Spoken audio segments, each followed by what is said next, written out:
ஒரு சிறிய கிராமத்தில் அருண் மற்றும் கவி என்ற இரண்டு நண்பர்கள் வாழ்ந்து வந்தார்கள். அங்கே அவர்கள் மிகுந்த மகிழ்ச்சியாக இருந்தார்கள். அந்த கிராமத்தில் கவி அருணை நகைச்சுவைக்க கற்றுக் கொடுத்தார். அருண் என்றால் உச்சரிப்பில் சிரிப்பு என்றே புரிந்து கொள்ளலா?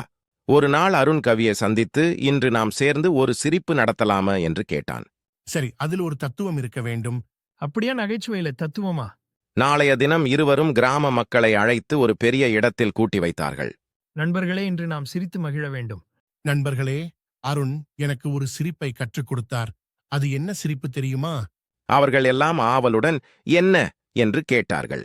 சிரிப்பு என்பது வாழ்க்கையின் பக்கம். ஆனால் அதில் ஒரு தத்துவமும் இருக்கிறது. அவர்கள் எல்லாம் குழப்பத்தில் ஆழ்ந்தனர். நாம் எந்த அளவுக்கு சிரிக்கிறோம் என்பதற்கு ஒரு எல்லை வேண்டும். அவர்கள் சற்று சிந்தித்தனர். எல்லை கடந்தால் அது நகைச்சுவை இல்லை, அது ஆபத்தானது. அவர்கள் எல்லாம் புரிந்து கொண்டனர்.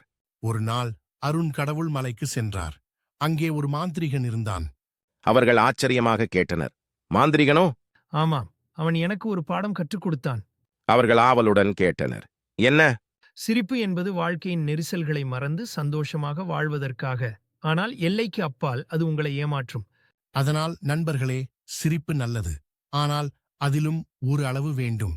அவர்கள் எல்லாம் ஆழ்ந்த சிந்தனையில் விழுந்தனர். அவர்கள் எல்லாம் அருணையும் கவியையும் பாராட்டினர்.